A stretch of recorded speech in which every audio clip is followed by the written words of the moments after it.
in my case, I had to wake up.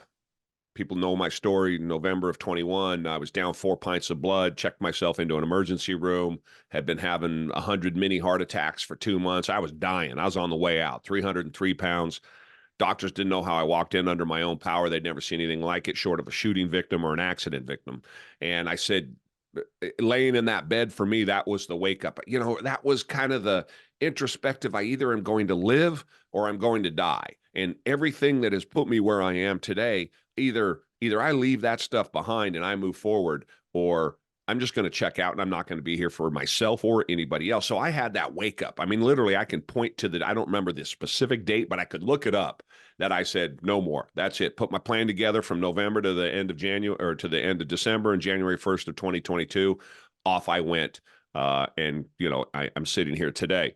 And so for me, I can point directly to that, where I just got tired of it. I got tired of being sick. I got tired of dying.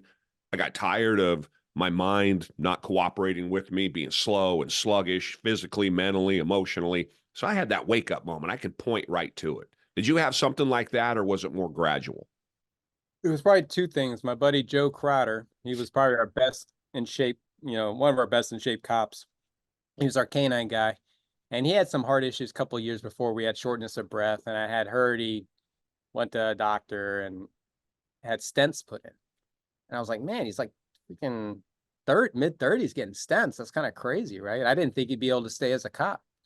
Well, then 3 years later, he was jogging, drops dead of a heart attack. It's just another stat. Um, and going to his funeral wearing my fancy uniform. I remember my wife, because I hadn't worn my fancy Class A uniform in a while, so it was fitting rather snug. And my belly was hanging over my duty belt. I remember my wife grabbing it, kind of like pinching it. Oh, look, Daddy's got a belly, and she comes from an Uzbek Turkish family, so their men are usually plump anyway. So I was like, what? And now going to my buddy, his funeral, I had a heart attack, and he was 44, and here I am at this time, I'm 46. And then I saw myself, we did a little documentary called Cops in Cabins, where we took 8 cops to the Blue Ridge Mountains. We all rented a cabin and we just hung out for the weekend. And one of the guys happened to be a film guy on the side, and he did a documentary. It's pretty cool.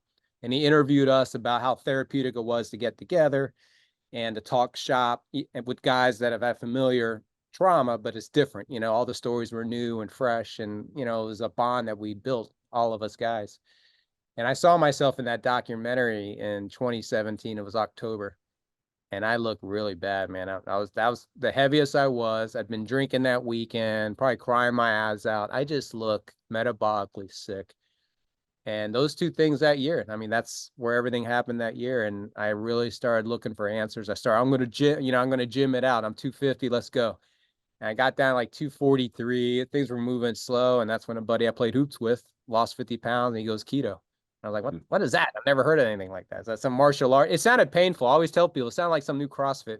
Like, am I going to lift some tires or roll down a hill or roll Right. up? Like, it sounded terrible, keto, right? Or martial arts or something.